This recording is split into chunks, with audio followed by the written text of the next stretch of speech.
Assalamualaikum warahmatullahi wabarakatuh. Salam sejahtera untuk kita semua. Ketemu lagi dengan saya, Apin Puriski Reda Putri, dalam mata kuliah Etika Bisnis. Kali ini kita akan membahas mengenai etika dan persaingan bisnis. Langsung saja masuk kepada materinya. Baik. Ya, etika persaingan bisnis. Nah, kalau kita membahas mengenai bisnis, apakah tujuan bisnis untuk mendapatkan profit atau keuntungan itu berkaitan dengan etika atau tidak? Kita akan lihat dulu. Nah, ini keuntungan dan etika, ya. Etika itu tidak bertentangan dengan tujuan bisnis untuk mencari keuntungan, karena keuntungan memungkinkan perusahaan bertahan dalam kegiatan bisnisnya, ya. Wajar, karena orang berbisnis itu pasti mencari keuntungan. Kemudian, tanpa memperoleh keuntungan, tidak ada investor yang berminat, sehingga aktivitas ekonomi bisa terhambat. Nah, ini juga kalau memang tidak ada investor, kemudian aktivitas ekonomi terhambat, maka kelangsungan bisnis juga akan menjadi terhambat. Kemudian keuntungan diperlukan untuk dapat menghidupi karyawan pada tingkat dan taraf hidup yang semakin baik.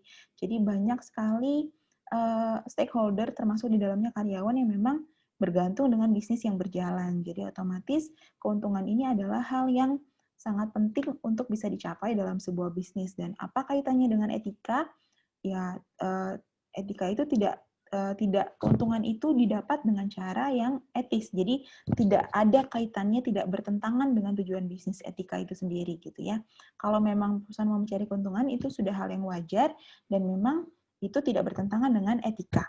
Jadi tidak bertolak belakang atau tidak berkaitan dan tidak bertentangan, kurang lebih seperti itu. Nah, sekarang kita bahas mengenai etika persaingan bisnis jika kita melihat dari perekonomian sebuah negara, ya. Sistem perekonomian negara berdasarkan kepemilikan dan alokasi sumber daya, kita bisa bagi menjadi kapitalisme dan sosialisme.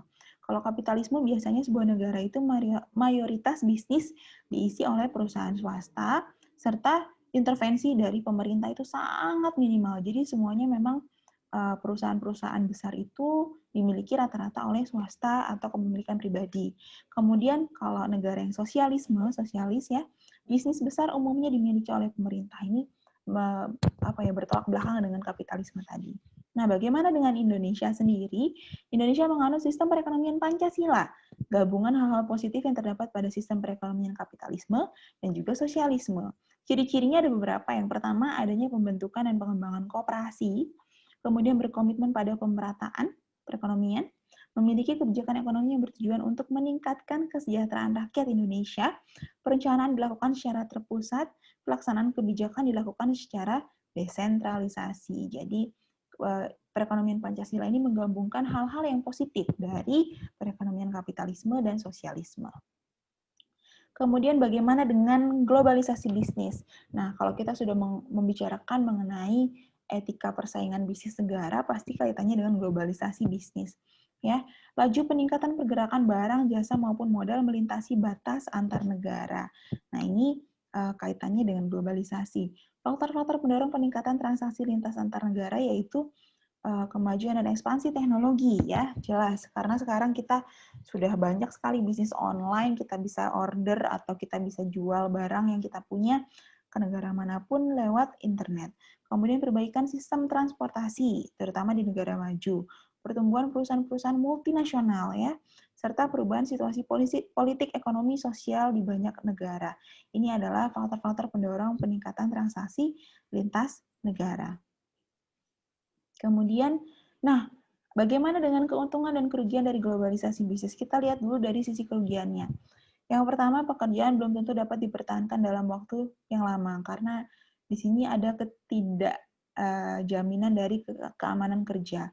Kemudian menurunkan standar kualitas lingkungan dan kondisi fisik maupun psikis tenaga kerja, mencegah suatu negara memperlakukan kebijakan pelestarian lingkungan karena berbenturan dengan produk yang berasal dari negara lain, kemudian menghilangkan keragaman budaya, bahasa, dan religius yang ada di setiap negara, karena semuanya sudah terlalu global, jadi tidak ada kekhasannya lagi dari suatu negara.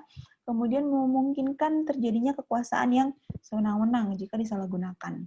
Nah, tapi keuntungannya yang pertama meningkatkan produktivitas ekonomi, mendorong penurunan harganya jadi lebih stabil, memberikan akses pendanaan keuangan bagi negara yang berkembang untuk pembangunan ekonomi, memungkinkan transfer teknologi ketika ada negara lain yang teknologinya lebih maju, maka kita bisa belajar dari sana, kemudian membangun demokrasi dan kebebasan. Ya, ini adalah keuntungan dan kerugian dari globalisasi bisnis. Kemudian bagaimana dengan pasar bebas? Ya, sistem ekonomi yang memberi kesempatan berusaha yang sama, bebas dan adil kepada semua pelaku ekonomi melalui mekanisme pasar dengan campur tangan atau intervensi minimal dari pemerintah.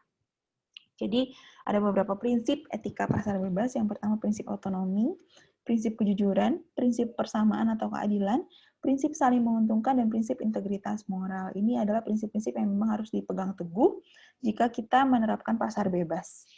Kemudian persaingan usaha tidak sehat. Nah, bagaimana ketika ada persaingan bisnis atau persaingan usaha yang tidak sehat?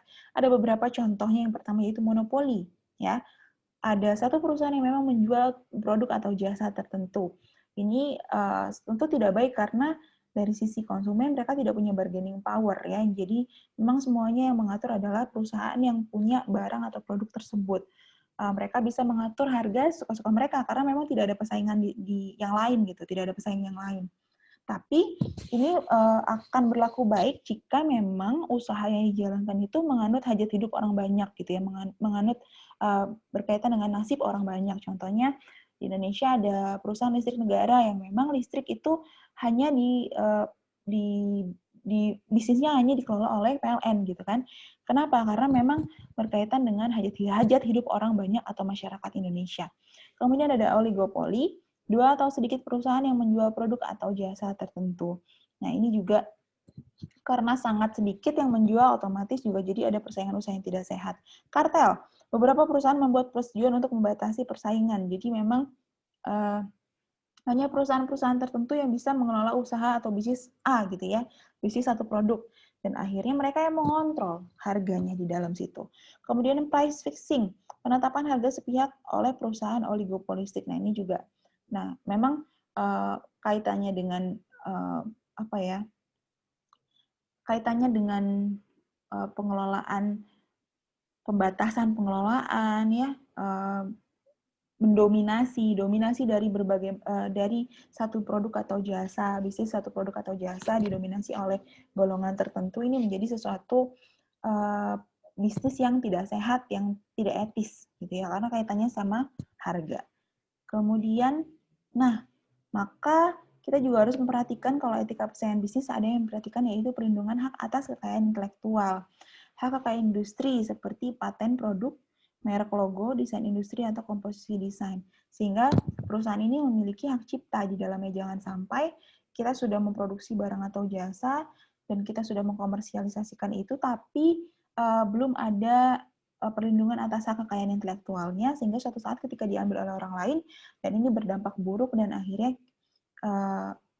kita tidak punya hak untuk bisa menjual produk tersebut gitu. Nah, contohnya ada kasus seperti yang kemarin itu ayam geprek yang dimiliki oleh salah satu selebriti Ruben Onsu ya, yang ada dua jenis ayam geprek, merek ayam geprek yang kurang lebih logo dan mereknya kurang lebih mirip, dan ternyata akhirnya yang memenangkan hak untuk penjualan bisnisnya itu adalah pihak yang satunya, bukan pihaknya Ruben Onsu. Nah, ini kaitannya dengan pendaftaran hak kekayaan intelektualnya, gitu ya. Kemudian demikian dari materi mengenai etika persaingan bisnis. Jika ada pertanyaan dipersilahkan untuk komen. Kemudian jangan lupa di-like, di-subscribe. Kalau ada pertanyaan yang lain juga boleh di WA atau di email. Mohon maaf kalau ada salah-salah kata. Saya akhiri. Wabillahi taufiq wal hidayah. Wassalamualaikum warahmatullahi wabarakatuh.